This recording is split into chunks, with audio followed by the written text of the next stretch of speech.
Renata, eu acho que fica a teu critério, assim dá para a gente Porque é ver importante saber se vocês veem bem os slides. a estrutura. Dá para a gente ver bem. Uhum. Tá bem. Qualquer coisa, vocês me pedem, eu mudo o modo de apresentação aqui, Tudo bem. tá? Bom, em primeiro lugar, quero agradecer, então, a Patrícia pelo convite para proferir essa palestra, né? Nossa palestra inaugural no evento sempre é um compromisso muito grande, não é? E eu espero poder trazer para vocês um pouquinho daquilo que se conhece, né, sobre essas estruturas, né, que popularmente nós chamamos de MIS, né, e da sua importância paleontológica, tá? Elas nem sempre são bonitas, mas em geral elas são extraordinárias, porque elas trazem uma informação que muitas vezes, né, o olhar exclusivamente para o fóssil em si ou para a rocha em si, sem a percepção dessas interações, né, acaba escondendo um conjunto de informações que um olhar mais atento para essas estruturas pode revelar. Então, eu quero começar a minha fala abordando né, um conceito, né? O que são as MIS que a gente tanto fala, né? Então, elas são estruturas sedimentares físicas, né, apesar de serem produzidas por organismos vivos, né, terem a sua origem na atividade de determinados organismos vivos, elas são estruturas físicas, ou também a gente chama de estruturas sedimentares primárias, né, e elas vão se formar no substrato sedimentar a partir da presença das comunidades microbianas.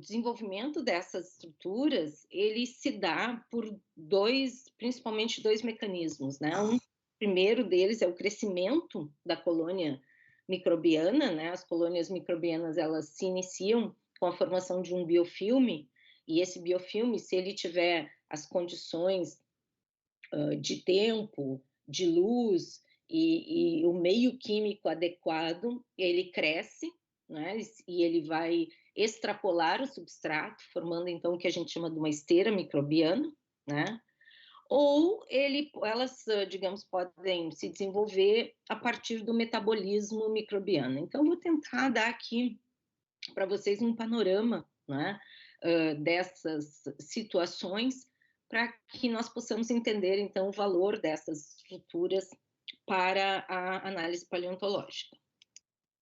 A primeira coisa que eu acho que é bem importante a gente saber é como é que se forma um biofilme, tá? E o biofilme, ele sempre vai ser precedido, né, pela migração ou pela dispersão, vamos falar assim que é melhor, né, a dispersão de micro-organismos, principalmente bactérias, né, e a adesão desses micro-organismos a uma superfície, tá? A gente fala aqui muito de substrato sedimentar, porque na verdade é o nosso foco, né, do nosso olhar, mas o que a gente vê na natureza é que qualquer superfície pode ser base para essa adesão, então, das bactérias, né, a partir da sua dispersão, e no momento que elas encontram uma superfície onde elas conseguem aderir, né, e permanecer por um tempo curto, né,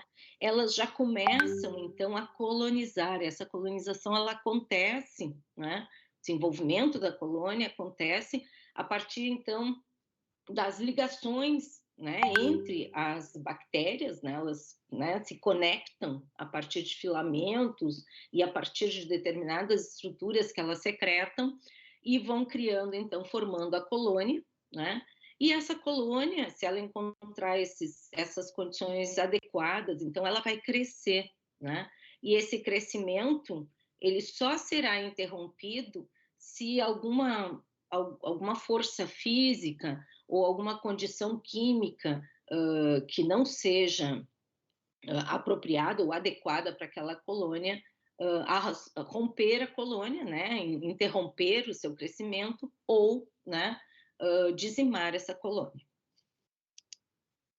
Então, quando a gente olha para a natureza, a gente vê que esses micro-organismos, eles ocorrem em qualquer ambiente do planeta. Não existe área ou condição conhecida dentro do nosso planeta em que eles não possam sobreviver, né? Então, eles são extremamente bem adaptados a todas as condições ambientais aqui do planeta, né? Inclusive as extremas.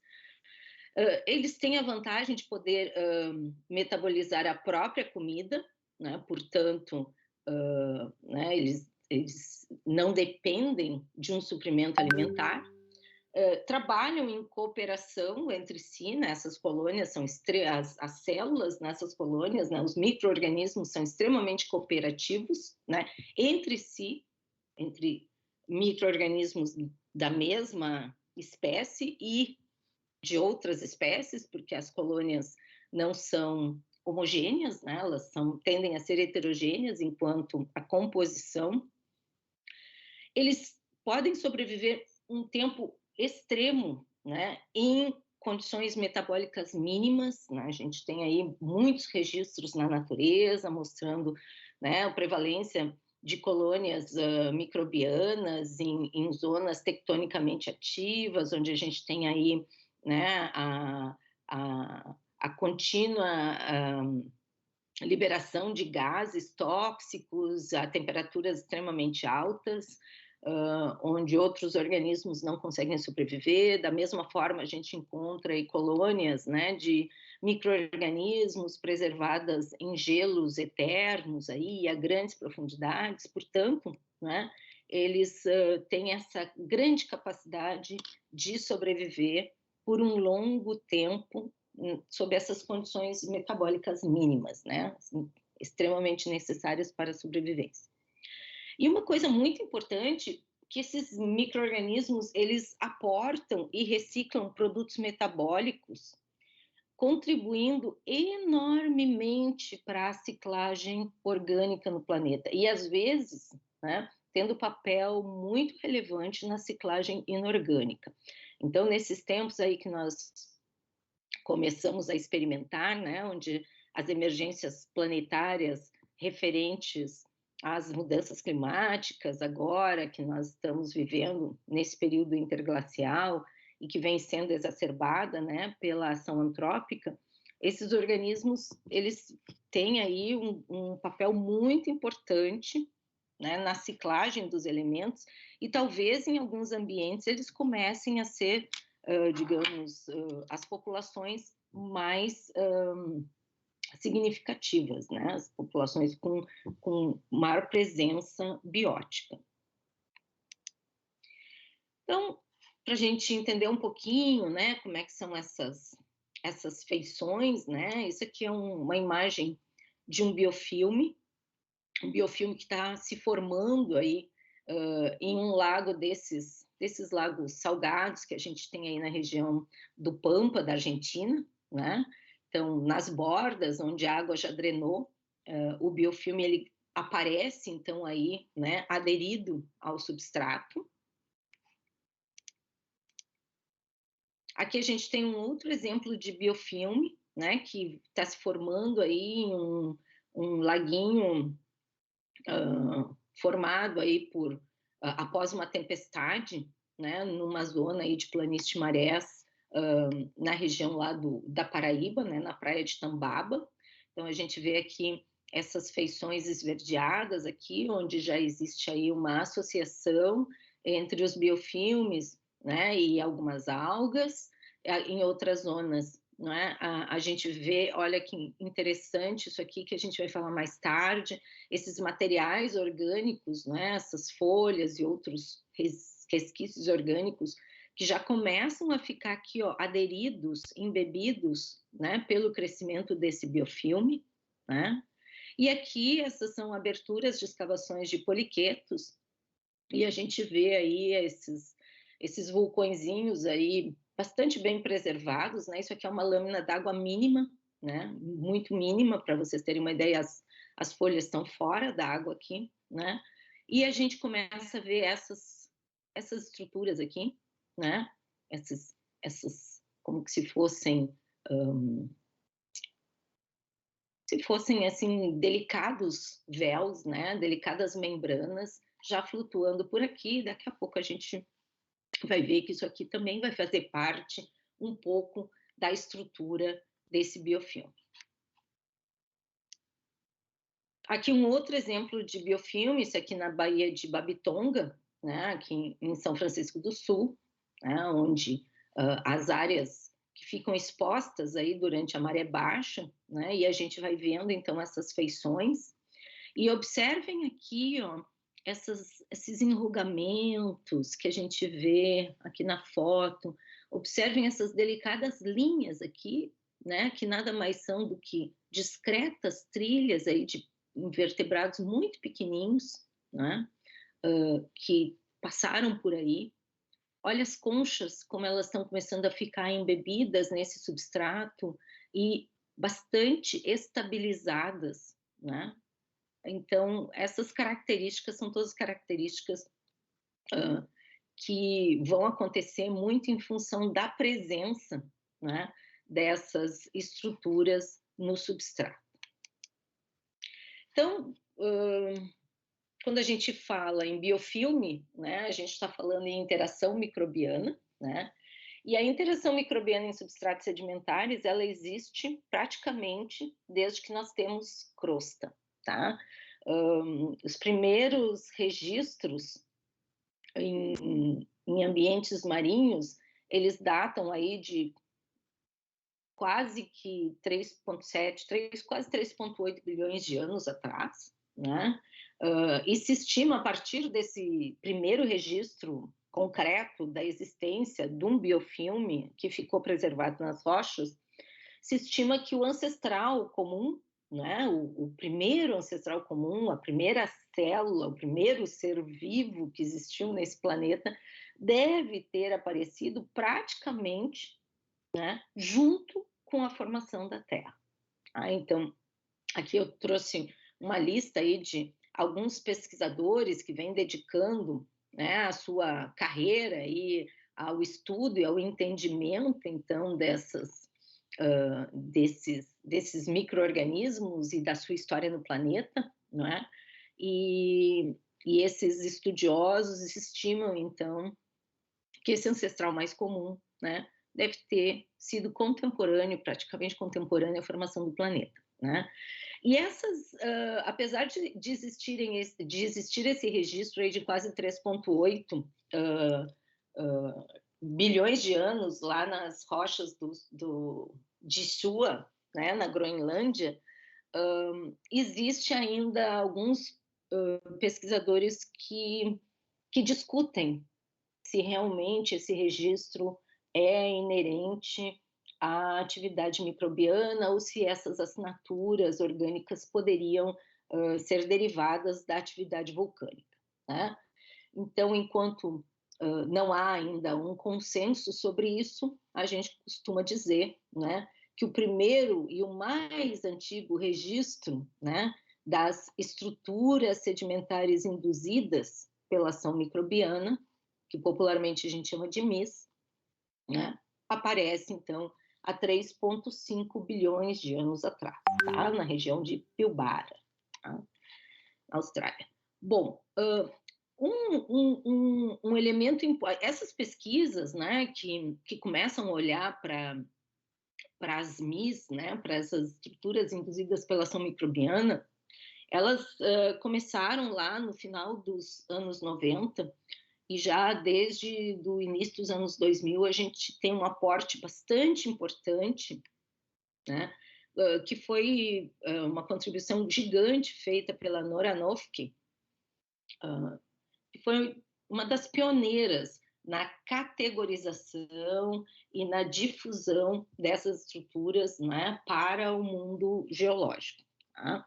A gente tem aí, a gente vai ver mais adiante, a gente tem uma ancestralidade nessa história, mas, né, ela foi quem primeiro, né, compilou essas informações e trouxe esses conceitos formalmente para a gente, né?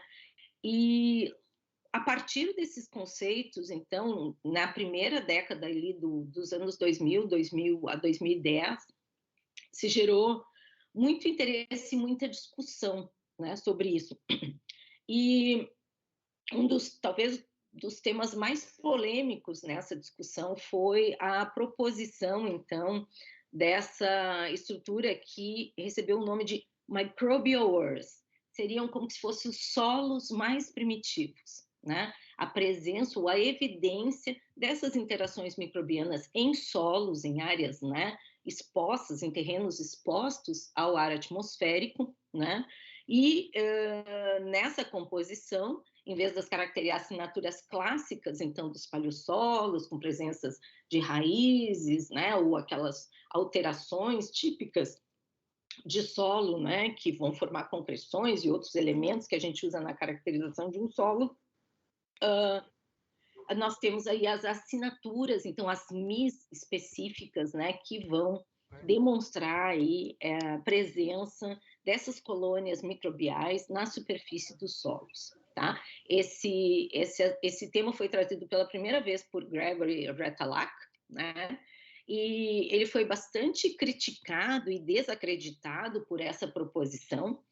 E depois, com o passar do tempo, então, esses dois pesquisadores conseguiram demonstrar que realmente, né, esse conceito era real, que essas estruturas existiam e compunham, né, esses registros, e encontraram os paleossolos, então, mais primitivos, os microbial earth mais primitivos, em rochas de 3,2 bilhões de anos, mais ou menos. Então, vejam, né, que a gente olha muito para o registro paleontológico macro, né, e fica encantado quando a gente encontra evidências aí um pouco mais antigas que as evidências ediacaranas, e nós estamos, né, cheios de informações aí de vida interagindo com o nosso planeta praticamente desde os seus primórdios, só que às vezes a gente não sabe ver, não sabe olhar, né?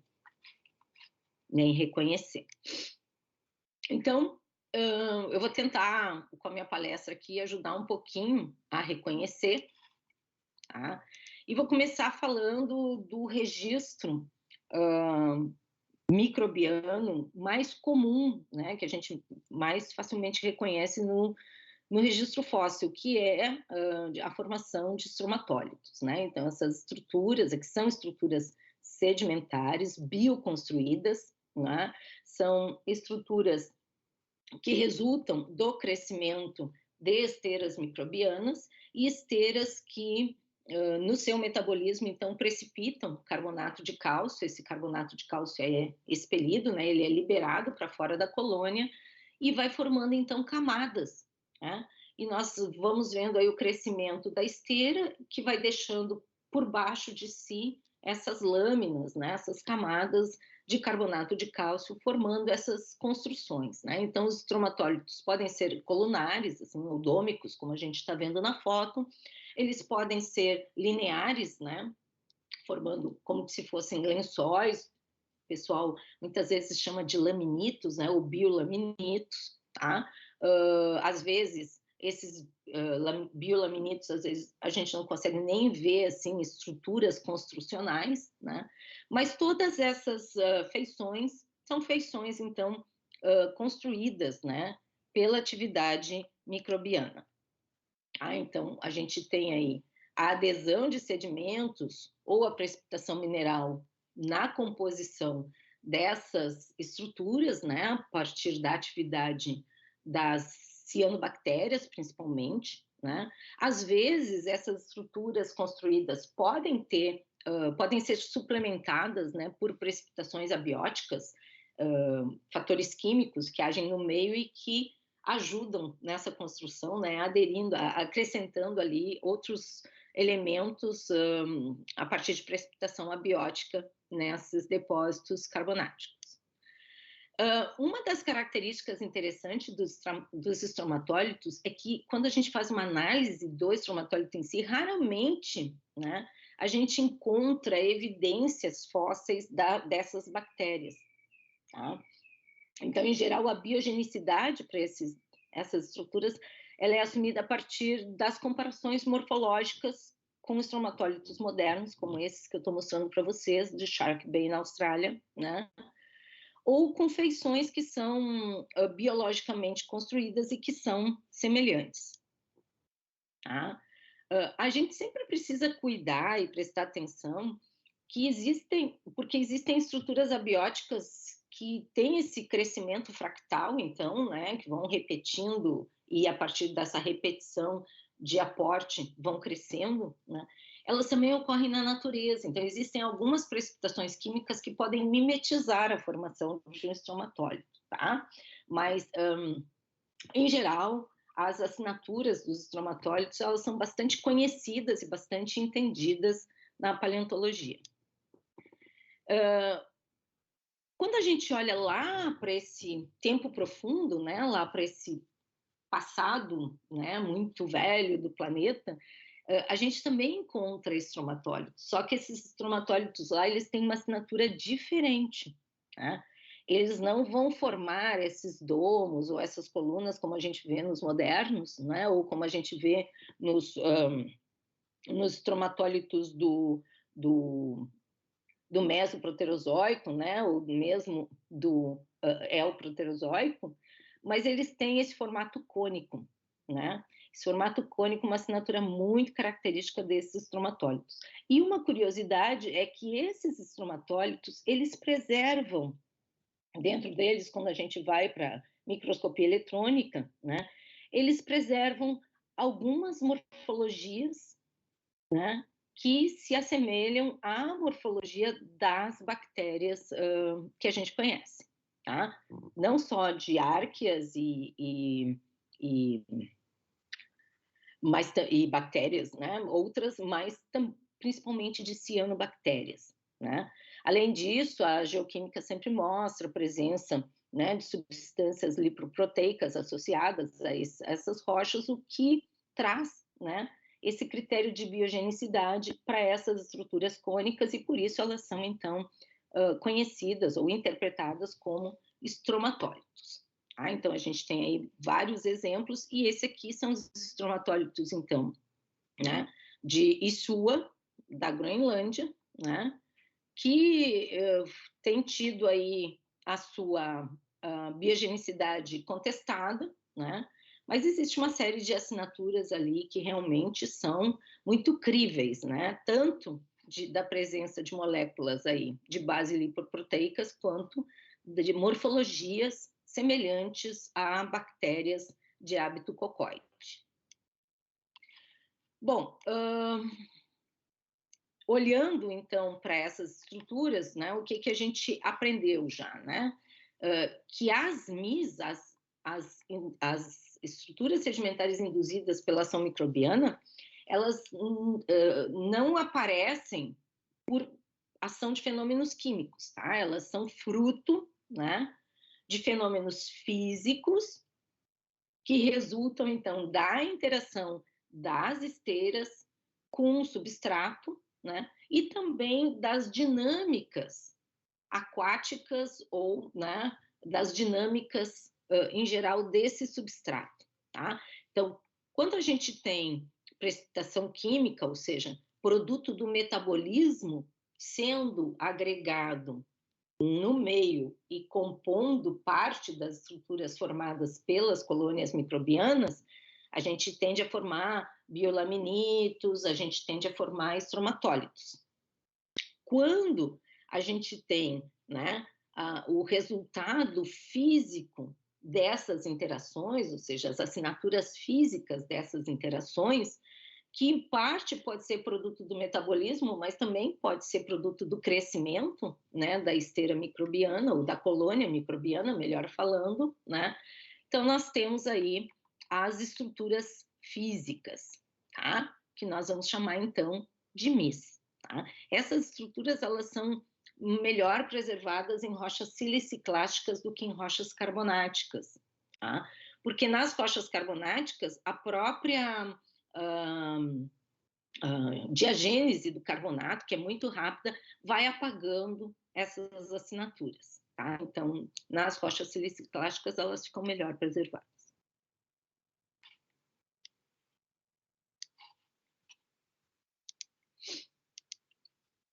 Bom, para a gente entender um pouquinho mais, tá?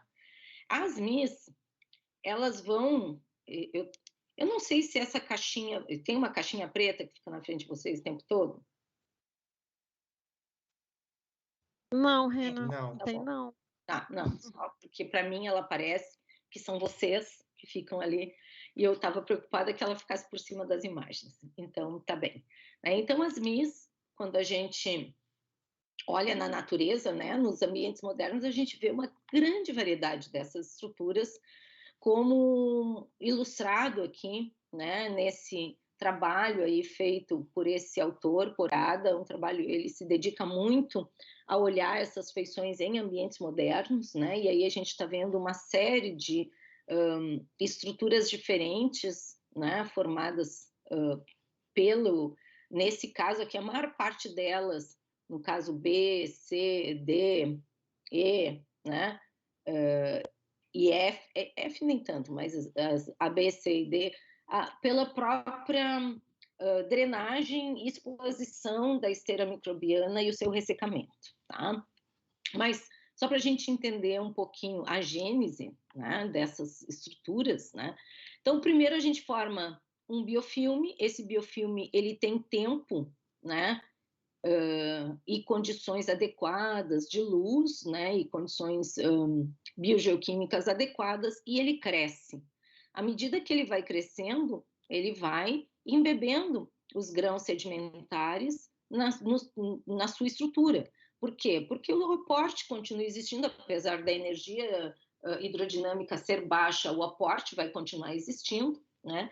E mesmo porque nesse processo de crescimento eles vão desestruturar um pouco a organização dos grãos e vão formar aquele efeito açucareiro, né? Quando eu começo a movimentar o substrato, os grãos maiores tendem a se separar para cima e eles vão acabar envolvidos, né, no crescimento dessa esteira.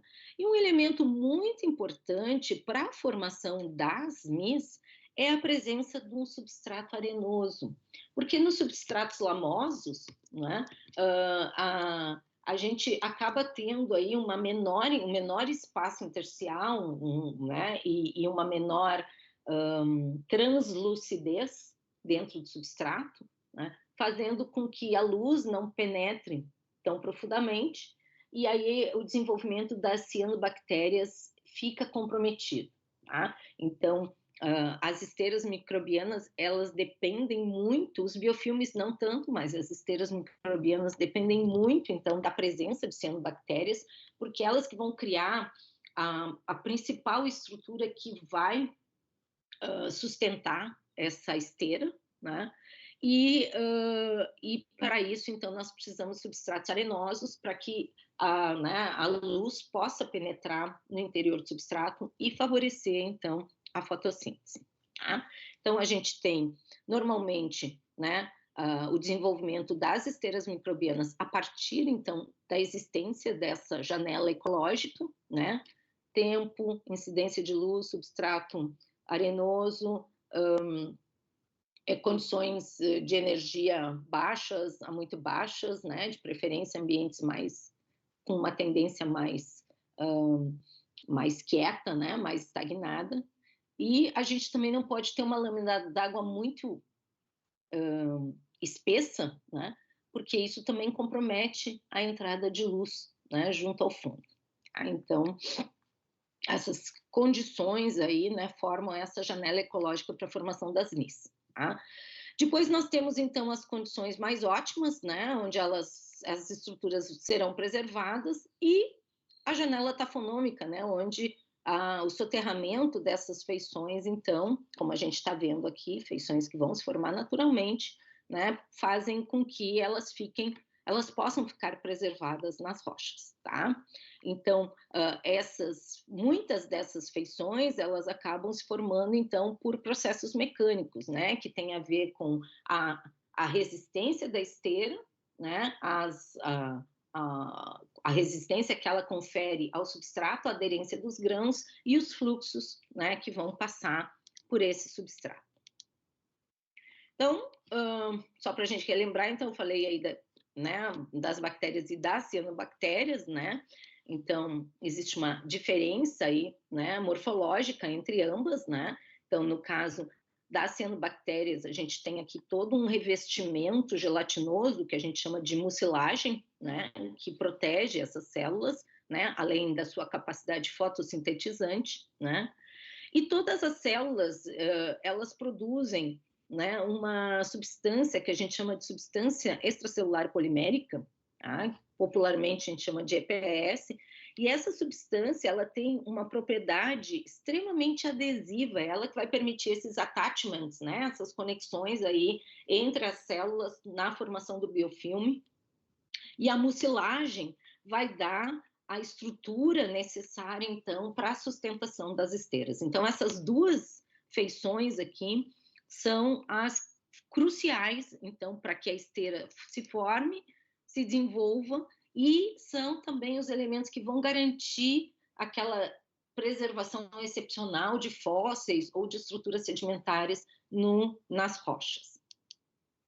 Então, quando a gente olha aí para essas esteiras modernas, né, que a gente tem uma esteira jovem, assim, pouca espessura se formando, e aqui a gente vê, né, quando a gente rompe a esteira, a gente vê esses filamentos aí, né, fruto aí dessa mucilagem, né, e aqui a gente vê essa rede de conexão, isso aqui em microscopia eletrônica, né, associadas aí às bactérias, né, as colônias que estão envolvendo os grãos, né?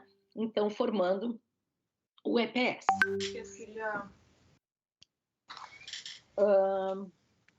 Bom, essas duas estruturas, então, garantem ao substrato essa propriedade de bioestabilização, né? Então, essa bioestabilização ela vai permitir a preservação excepcional das estruturas que são formadas e vai dar ao substrato uma resistência à erosão. Fala, Patrícia. Não, tá tudo certo. Tudo bem. Tá tudo certo, Lorena. Então, mesmo as estruturas menorzinhas aqui, né, mais delicadas, elas têm potencial de preservação. Tá? Então, a gente tem feito aí alguns estudos tentando entender esse potencial de bioestabilização e a resistência que isso garante às rochas, né? E esse aqui é o trabalho de um aluno aí que fez um TCC e que está agora expandindo esse estudo aí.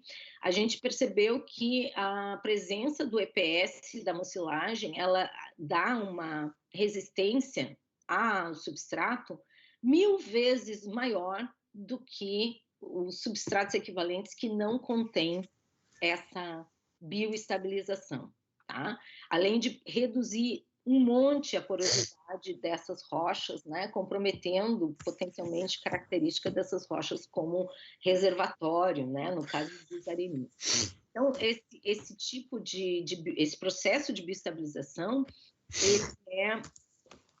ele talvez até seja mais efetivo, né, do que as condições mais perfeitas para a diagênese de uma rocha no que tange a preservação de estruturas sedimentares e no que tange a preservação dos fósseis.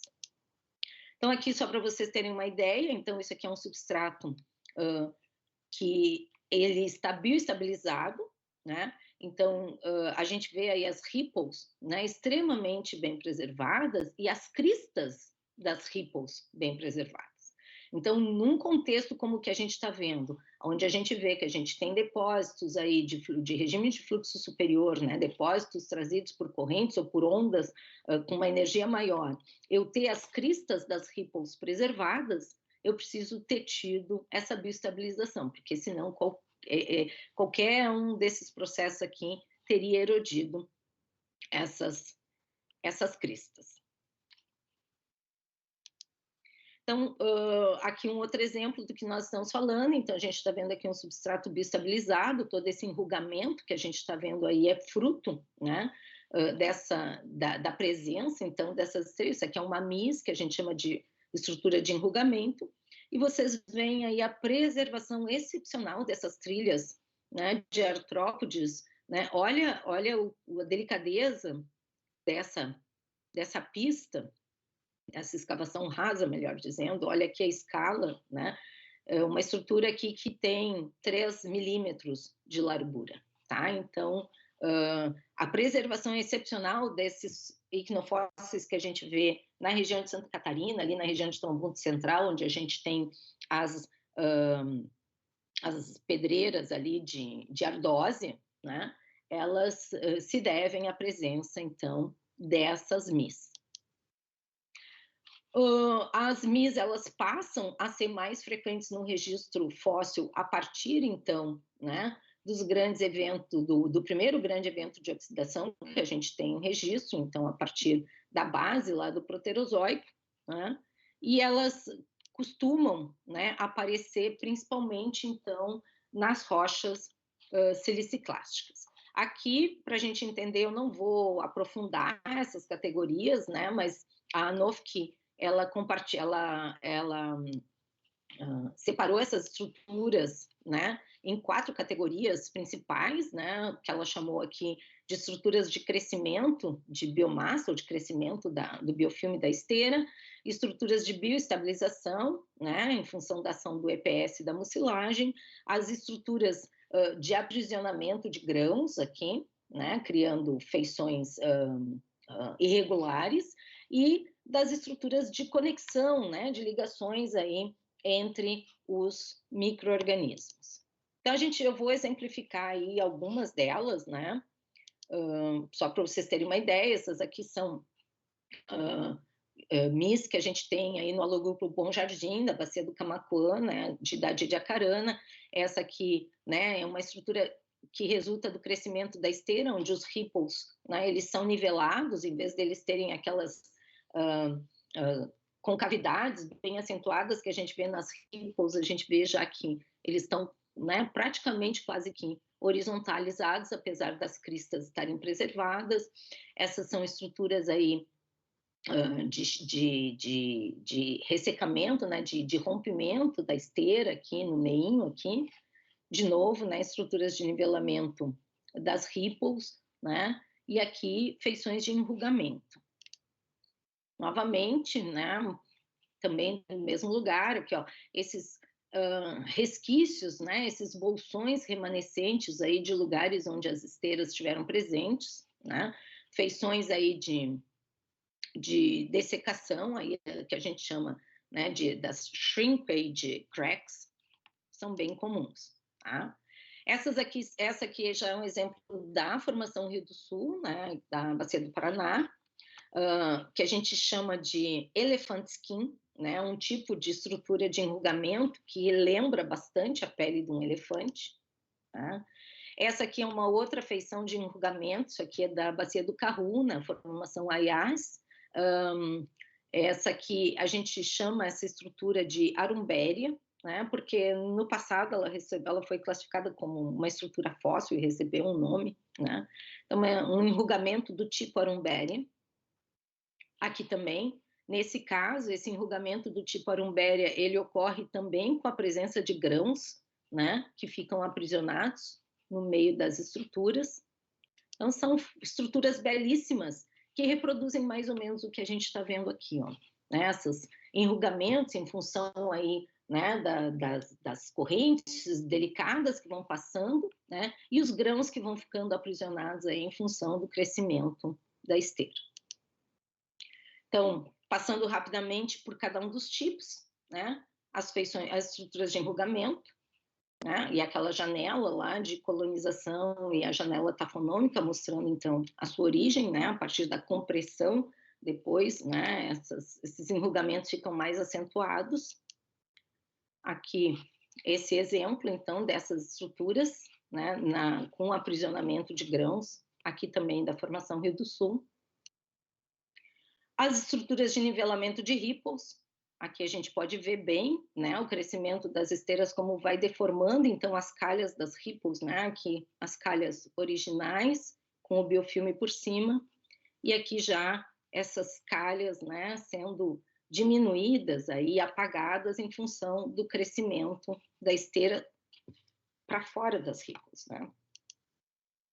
Aqui as feições de aprisionamento de grãos, então esses grãos aí que vão trazidos pelas correntes, né, ou que vão subindo da base do substrato onde a esteira se desenvolve, então, que vai ficando aprisionado, né, no meio da mucilagem. Os ripples, então, multidirecionais, né, alguns dizem ripples palimpsésticos, né, que mostram as diferentes direções das correntes, porque as cristas ficam preservadas, então a gente consegue ver diferentes eventos, né? Para vocês terem uma ideia, um biofilme, ele se desenvolve em pouquíssimas horas, né? E uma esteira, ela se desenvolve em poucos dias. Então, num sistema de planos de marés, aquele intervalo de 6 horas entre a maré alta e a maré baixa é suficiente para o desenvolvimento de biofilmes e para a preservação, então, das cristas das ripples, que vão ter direções diferentes a cada movimento da maré. Esses são o que a gente chama de mat chips, né? Ou seja, são fragmentos, né, das esteiras microbianas. Às vezes as esteiras, né, elas ressecam, elas erodem, né, e esses pedaços de esteira, eles se soltam da superfície e eles vão compor intraclastos, né? Então, muitas vezes, esses intraclastos conseguem ficar preservados, como nessa foto aqui da direita, né? Como mat chips. Aqui, antes da formação dos mat chips, né? Esse slide até deveria estar antes, né? Quando a gente tem essas shrinkage cracks, então essas gretas de contração, porque a esteira fica exposta, perde água, contrai as argilas e aí elas vão se rompendo, né? E esses rompimentos aqui vão ser responsáveis por formar dois tipos de estruturas: as estruturas de enrolamento, né? Os roll-ups, que a gente vai ver um pouquinho adiante, e os fragmentos, né? Os mat chips. Tá? Então aqui as feições, então, de enrolamento, né? Esses podem ficar preservados como rolinhos. Tá? Aqueles bolsões de erosionais, né, aqueles fragmentos, então, que vão ficando da esteira, né, e dos enrugamentos que elas geram, né, isso aqui em Dinosaur Creek, depósitos do Cretáceo. Os domos de gás, né, que são elevações que se formam no substrato sedimentar em função da emanação de diferentes gases que são produzidos, né, pelo metabolismo dessas bactérias e que podem ficar preservados nas rochas. Isso aqui é um exemplo desses domos de gás moderno. Eu peço desculpa pela cor aí, mas é a cor original do depósito mesmo, que era muito branquinho, né? E esses exemplos que eu trouxe para vocês, eles caracterizam, então, o que a gente chama do registro macroscópico da mesa, as coisas que a gente vê nos afloramentos e que nos permite reconhecer essas estruturas induzidas pela ação microbiana. Tá?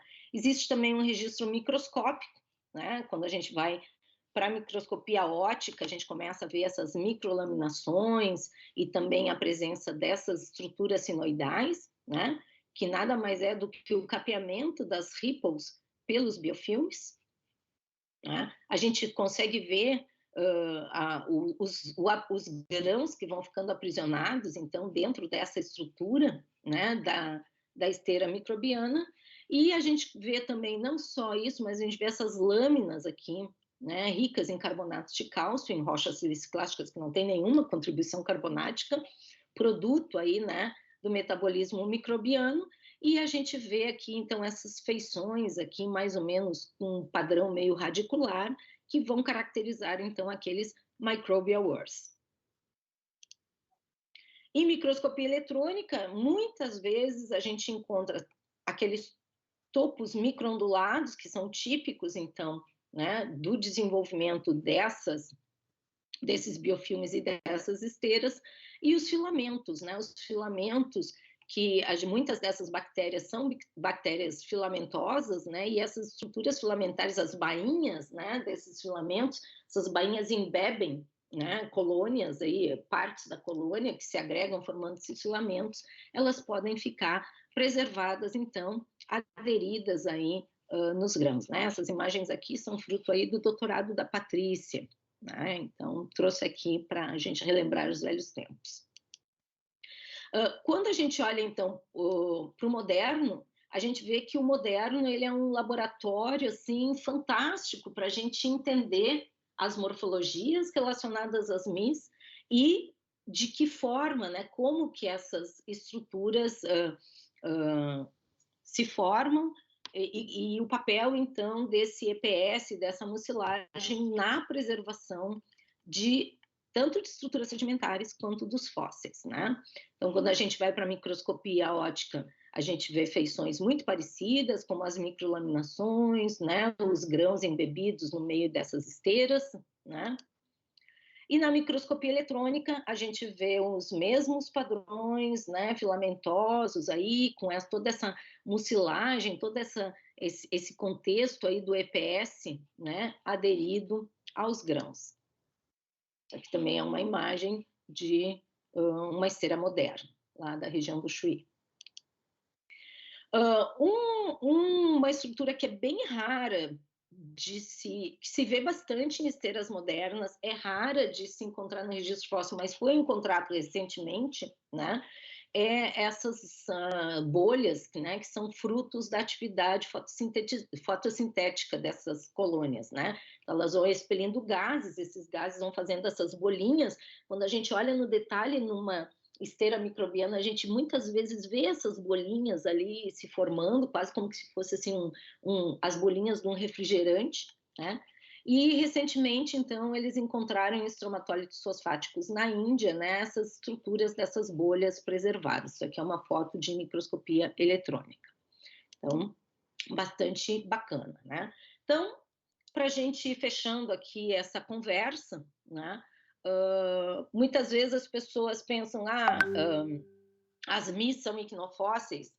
Formalmente não, né? Então, icnofósseis são estruturas biogênicas, portanto, são produzidas pela atividade de organismos, e as MIS, em geral, são estruturas produzidas por processos físicos, tá? Então, elas se diferenciam, elas não seriam, digamos assim, englobadas no conjunto dos icnofósseis, tá? Mas eu botei esse sinal aqui de não semelhança e não de diferença, tá? Por quê? Porque quando a gente olha para essas estruturas, né, do ponto de vista biológico, né, a gente vê, né, que ou elas aportam materiais orgânicos aos substratos em função do metabolismo, portanto, elas poderiam ser consideradas estruturas de biodeposição, que é uma categoria que a gente tem, né, no conjunto das estruturas biogênicas, ou elas criam novos estratos em função do seu crescimento. E aí elas poderiam ser, né, classificadas como estruturas de bioestratificação, que é uma categoria que a gente também tem lá na icnologia, tá? Então, existe uma certa interface, né, mas ainda não existe uma discussão concreta no sentido de assumir essas estruturas também como estruturas biogênicas, tá? Então, só para vocês entenderem o processo da bioestratificação que a gente viu aqui, né, nesse slide, isso aqui é uma foto de uma laguna lá na Espanha, que é riquíssima em esteiras microbianas, e a gente vê essas diferentes cores aqui, né, formando os estratos, né? Então, essas diferentes cores, elas vão representar a presença de diferentes biofilmes na colônias que têm diferentes metabolismos, que vão fazer diferentes biomediações e vão gerar produtos ou substâncias diferentes que vão ser aportadas no meio, tá? Então, essa diferença nas cores dos estratos, né, nas esteiras microbianas, ela tem a ver com esse processo metabólico, mais que nada, né? Não tem a ver com o meio físico, tá? Nos últimos anos, né, tá bastante na moda falar em MIS, dizer que a preservação de um determinado fóssil excepcional se deve à presença, então, da EPS, né, ou do bioglue, né? Esse termo bioglue foi introduzido por Adolf Zeilacher lá nos anos 60, ele como um grande inovador da paleontologia, né, ele da sedimentologia, ele né, trouxe esse conceito bastante antes. Ele falou bastante da propriedade desses bioglues como preservação de equinofósseis lá na década de 70 já, junto com Roland Goldring, que foi um excepcional paleoecólogo que nós tivemos aí na história mais recente, né? Mas foi então a Nora Nofk que popularizou esse conhecimento. Ela desenvolveu uma tese de doutorado em cima desse assunto, orientada pelo Zeilacher, e ela então, quando começou a sua atividade profissional na Virgínia, ela começou a popularizar esse conhecimento e logo, né, ela foi abduzida lá para a NASA, né, para os projetos da NASA, porque a NASA estava interessada em explorar as evidências da vida extraterrestre, né, e viu no trabalho dela um potencial, né? E a partir daí, então, o uso dessa cultura, ela acabou se intensificando, né? E também porque a gente começou a ter mais acesso a microscopia de melhor qualidade, mais acesso à microscopia eletrônica, mais acesso a análises geoquímicas, e isso também fez com que a gente começasse a olhar para os fósseis por esses meios, né, por essas assinaturas, e começar a encontrar as evidências, então, dessa mediação microbiana. Tá? Então, a gente começou a ver MIS em rocha pré-cambriana, com muito maior frequência do que se via antes, começou a se ver a presença dessas estruturas nos ambientes modernos, né? As pessoas começaram a fazer estudos análogos, a gente, a partir daí, começou a ver MIS em rochas fanerozoicas que tinham sido formadas em condições mais extremas, né? E a gente começou a ver MIS em tudo que é lugar. Às vezes, as pessoas veem e assumem a presença de MIS ou de EPS em lugares que não necessariamente precisa ter, tá? Mas está acontecendo. Como tudo na ciência se exacerba, daqui a pouco vai lá e encontra um equilíbrio. Então, hoje, né, a gente não tem pesquisa sobre MIS apenas na Terra, a gente já tem pesquisa sobre MIS em Marte, né? Essa é uma imagem do Curiosity, né?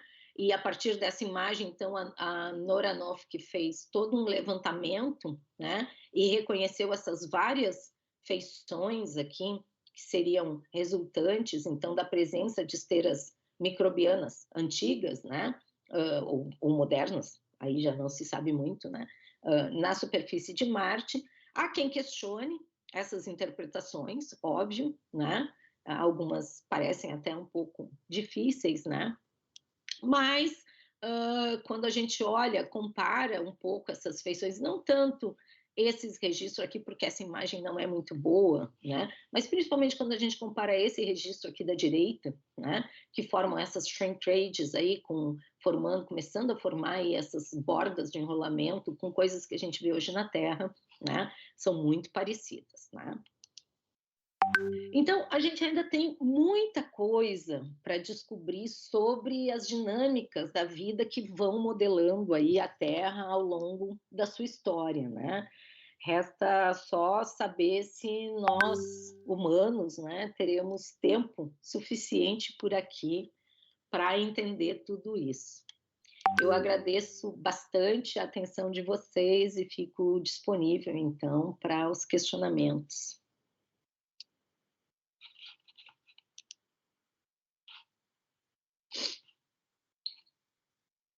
Será que nós vamos ter tempo? Acho que não. Peço desculpas também por ter me estendido aí, mas é muita coisa para falar em pouco tempo. Imagina, Rena, a gente começou também uns minutinhos depois, sem problema. Eu vou aguardar um pouquinho para ver se o pessoal se manifesta com o questionamento. Te agradeço muito, muito, muito, Rena, por essa... O pessoal pode colocar perguntas que queiram colocar no chat ali, eu vou olhando, vou respondendo, né? Assim não atrasa a apresentação dos demais colegas. Sem problemas. Eu tenho uma pergunta. Quer dizer, na realidade, várias, né, Rena? Eu estou naquela fase de ver Miss em todos os lugares. Depois a gente começa a colocar o pezinho no chão, né? Mas eu queria te perguntar se a gente viu muita Miss depois que começou a conhecer melhor, aí a gente retroagindo, né, a gente imaginou que muitas das coisas que a gente não conhecia, não tinha essa profundidade, poderiam ser MIS, né, poderiam ser esteiras microbianas.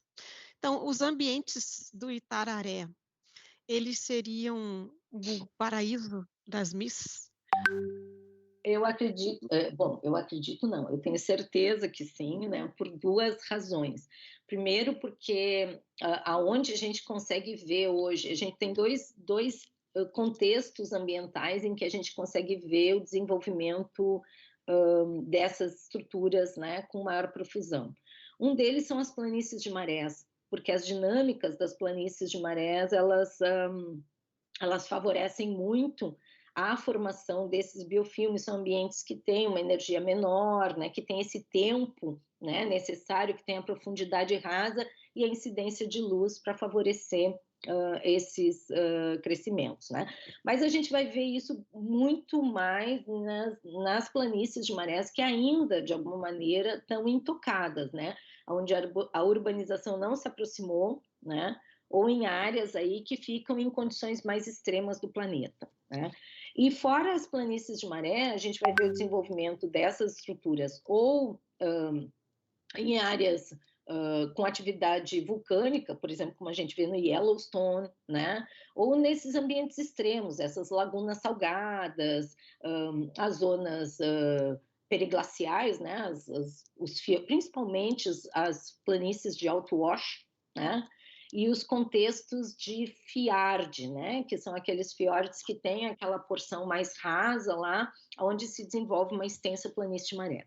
Então, nesses ambientes, né, a gente tem potencial para essas estruturas crescerem, se desenvolverem de maneira a formar esteiras robustas e deixar assinaturas bastante significativas. Esse era o caso praticamente, né, do contexto no qual os depósitos do Itararé se formaram. A maior parte dos depósitos são depósitos de deglaciação, então a gente está vendo esse tempo, né?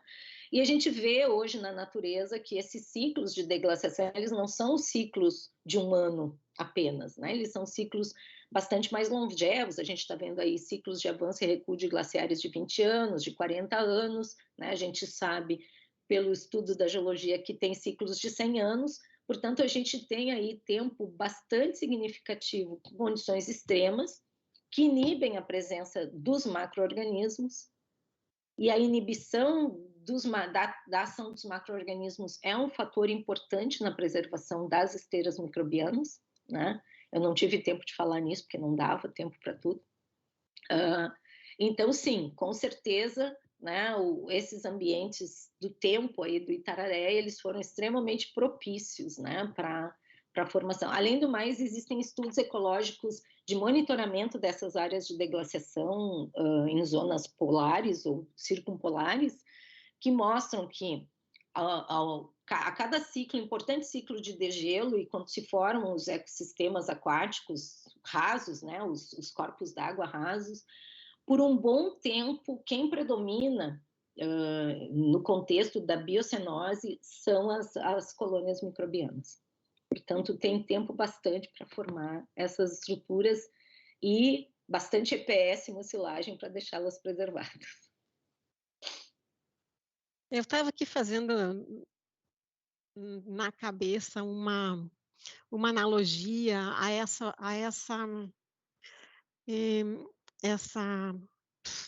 preservação que a mucilagem permite, chega a ser uma coisa próxima do que acontece com o âmbar, né? Mais ou menos. Concordaria? Né? As estruturas mergulham ali, né? O sedimento mergulha ali. Com uma vantagem em relação ao âmbar, né? O tempo de aderência da mucilagem, ele é muito mais curto. A mucilagem, o âmbar, ele precisa de um determinado tempo e determinadas condições de temperatura para ele endurecer. Uhum. A mucilagem não precisa disso. Esse processo, assim, no momento em que eu tirar se eu tirar se eu pegar com uma pazinha, tirar uma parte desse sedimento rico em biofilmes ou esteira microbiana do solo e deixar fora da água, assim, em poucas horas os grãos já estão ali aderidos.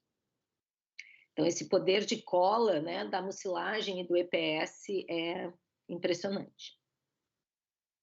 Não, lindo. Muito impressionante mesmo. E, Rena, se a gente fosse criar um parâmetro de identificação, né? Como é que seria a gente identificar em campo? A gente existem argumentos já para a gente poder identificar em campo, que isso já aconteceu em campo, o que é esteira microbiana, principalmente aquelas mais gordinhas, com relevo mais arredondado, e o que é estrutura de carga? Bom, já te aconteceu isso? Sim, né? As estruturas de carga, normalmente, elas acontecem na base, elas se formam na base de uma camada, não é? E as estruturas induzidas pela atividade microbiana, normalmente, elas ocorrem no topo de uma camada, né? Então, essa relação de base e topo, ela é uma questão importante, mas a minha recomendação sempre é, na dúvida, se o padrão morfológico, porque a gente tem esses vários padrões morfológicos macroscópicos, né, que já são bastante conhecidos, até porque tem muita publicação e vários atlas, aí o Atlas do Schieber, de 2007, né, que ilustra muito essas feições de Mies, o próprio livro da Nora Noffke, de 2010, né, tem um trabalho importante do Davis e colaboradores, que foi feito em 2016, onde ele tenta rever algumas dessas categorias que a Noffke criou.